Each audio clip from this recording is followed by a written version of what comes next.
Alright, they say an apple a day keeps the doctor away, but eating and dieting is much more complicated than that.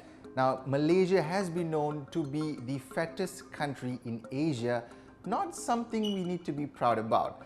So in today's episode on Health Matters, we'll be talking to Dr Saifullah at Andras Bariatric Surgery Clinic about morbid obesity and bariatric surgery as a treatment, but not a quick fix, because losing weight takes time and maintaining that weight loss is as important.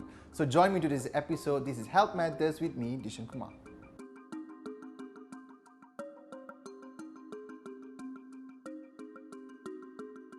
Alright, thank you so much, Dr Saifullah, for joining us today. My pleasure. Alright, let's start off with the topic today, bariatric surgery. But let's start off about what does it, who actually goes through bariatric surgery. So, people who are actually morbidly obese. Let's talk a bit more about that, about the patients that you actually take care of. Now, morbid obesity is a person who actually has BMI 40 and above. So, what do they go through actually before going through surgery like this? Okay, so typically, as what you said, bariatric surgery is done on people who are morbidly obese. Obese, either they are obese with multiple medical conditions or whether they are morbidly obese. So most often, the case is for this kind of people, right? For people with morbid obesity, they have tried so many things to lose weight on their own.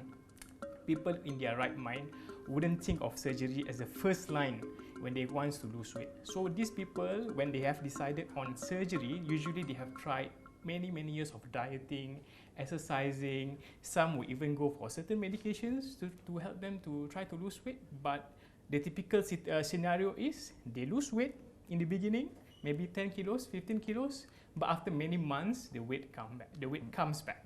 So that is usually the typical scenario. So after many years of failure and yo-yo, what we call a weight yo-yo, they lost weight, the weight comes back, then for those who have heard about the surgery, they will think about the surgery. And for people who not exposed to the surgery before, so maybe if they come to their family doctors, maybe the doctors will suggest about bariatric surgery to them, and usually that's how we get our patients. So that is another issue.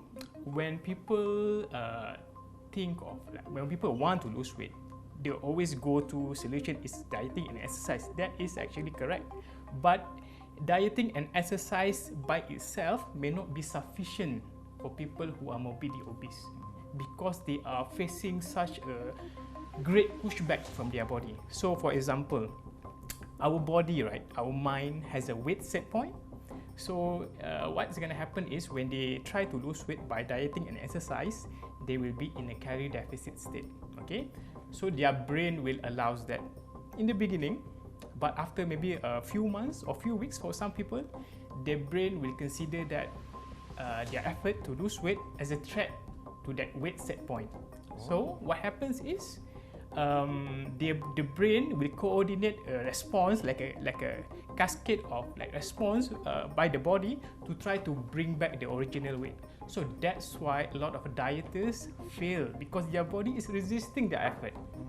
How the brain does it? Okay, for example, it will make that the dieters feel much more hungrier than before. They may be on the same diet, for example, 3 months ago or 4 months ago, but at the end of that 3 months, 4 months, they are much more hungrier than before.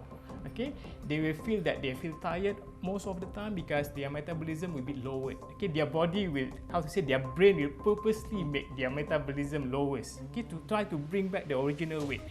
Their muscles will be much more efficient in utilizing energy. So at the end of the day, most dieters will fail because the pushback from their body.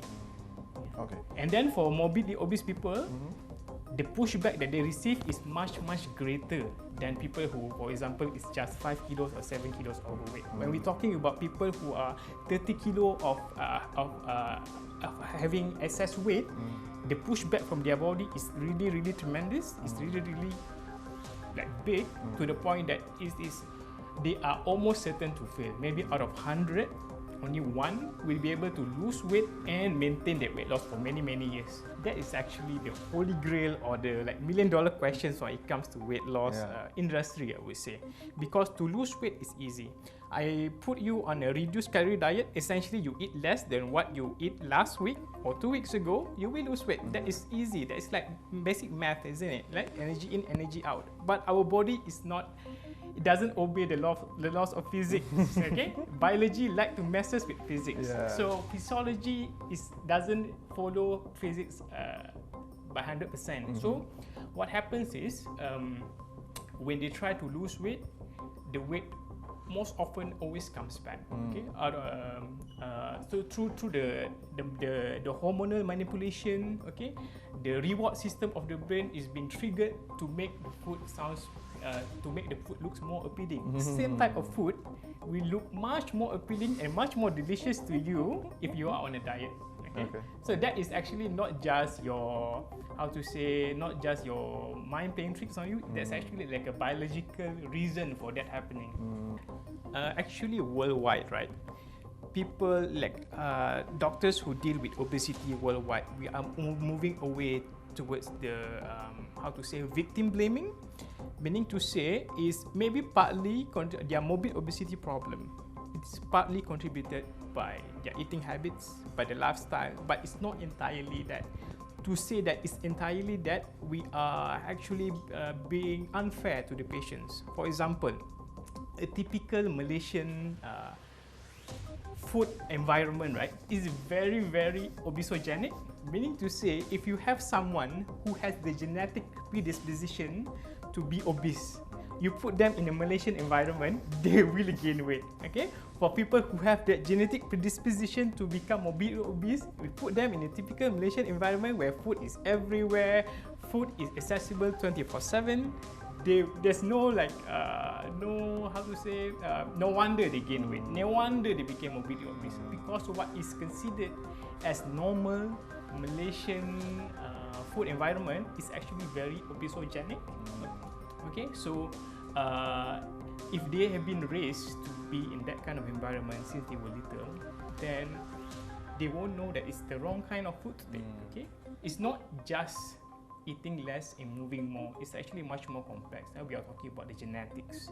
We're talking about cultures. Okay, some people may have like some mental conditions. They make them unable to like control their appetite, for example. Okay. Yeah, so those it's not entirely up to the patients. It's not entirely that they become morbid obese because of their conscious decision making. It's not just that. It's actually much more complex. If we're talking about the causes of obesity, right, I can tell you there will be like 4 pages, 5 pages of the causes. Okay.